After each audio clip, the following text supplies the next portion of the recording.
देखिए, अभी जब ये पूरी प्रक्रिया ऑनरेबल सुप्रीम कोर्ट के समक्ष लंबित है, तो कोर्ट के ऑब्जर्वेशन के पहले कुछ भी कहा जाना अभी उचित नहीं होगा। इसलिए निसंदेह हमें प्रतीक्षा करनी चाहिए कि ऑनरेबल कोर्ट का फैसला क्या आता है। भाजपा शासित राज्य में ऐसी दमनकारी कार्रवाई के बाद करने की जगह केंद्र सरकार को किसानों की बात सुनकर अविलंब उनकी मांगें मान लेनी चाहिए। आखिर ऐसा किसका दबाव है जिसके कारण 46 दिन से धरना दे रहे किसानों की मांगें नहीं मानी जा रही है?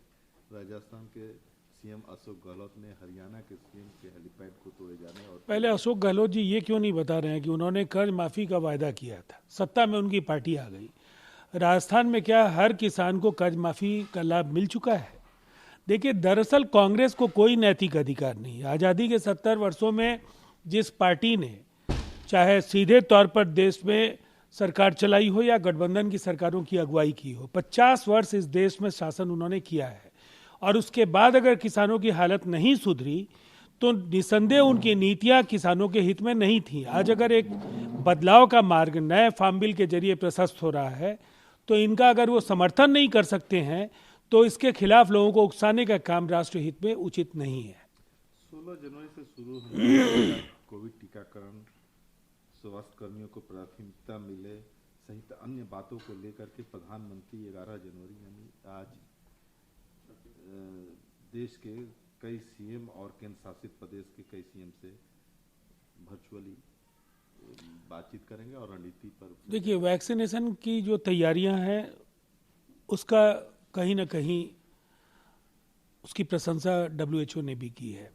दुनिया की दूसरी बड़ी आबादी और जिस तरह से कोरोना के संक्रमण का असर बढ़ा, पहले कोरोना के संक्रमण से निपटने के लिए बेहतरीन प्रबंधन इस देश ने किए, और अब जो वैक्सीनेशन का जो ये मॉडल है जिसके लिए ड्राई रन 2 चरणों में पूरा किया जा चुका है, निसंदेह ये अभूतपूर्व प्रयास है। और अब वैक्सीनेशन 16 को शुरू होगा, तो ये एक ऐसा फैसला है जिस पर कहीं ना कहीं हिंदुस्तान के हर नागरिक को गर्व करना चाहिए।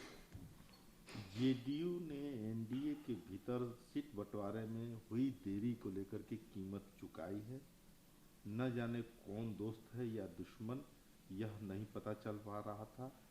बिहार के सीएम ने नीतीश कुमार ने यह बात कही और उन्होंने यह भी कहा कि बीजेपी जेडीयू का जो गठबंधन है टस से मस नहीं होने वाला। देखिए, अलायंस 5 वर्षों तक राज्य की जनता की सेवा में समर्पित है।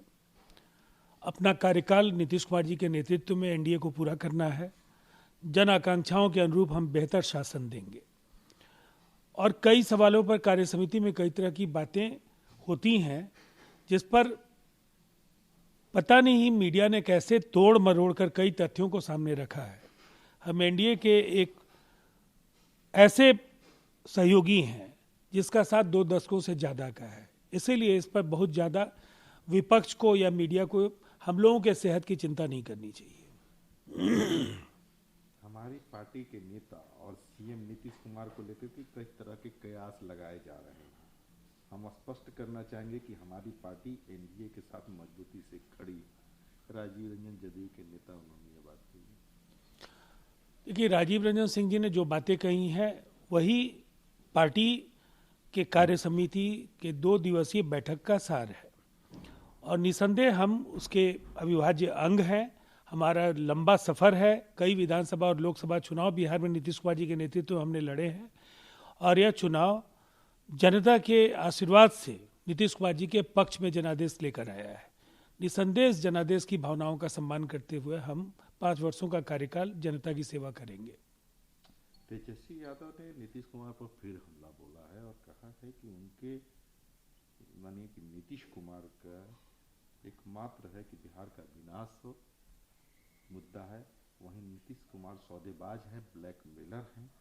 वह नेता नहीं है, वो लोगों के लिए नहीं है, वह खुद के लिए है। देखिए, पढ़ना लिखना क्यों जरूरी होता है, तेजस्वी जी के मामले में ही ये समझा जा सकता है। नीतीश कुमार जी उनके पिता के मित्र हैं, लालू प्रसाद जी के साथ 74 आंदोलन के नेता रहे हैं, और जो विषाक्त शब्दों का प्रयोग उन्होंने किया है, जिस तरह के वैमनस्यता का उन्होंने परिचय दिया है, जैसे घटिया शब्दों का उन्होंने प्रयोग किया है। नीतीश कुमार जी के विरोधी भी राजनीति में उन्हें शालीनता का प्रतीक मानते हैं और ऐसे शब्दों का प्रयोग कभी नहीं करते हैं। तेजस्वी जी को जनता ने कुछ अगर अवसर दिए, उसका कभी भी उन्होंने तरीके से पालन नहीं किया। जनता की अपेक्षाओं की कसौटी पर कभी खरे नहीं उतरे। बदजुबानी ही अगर पूंजी है तो निस्संदेह आने वाला भविष्य उनके लिए काफ़ी मुश्किल है।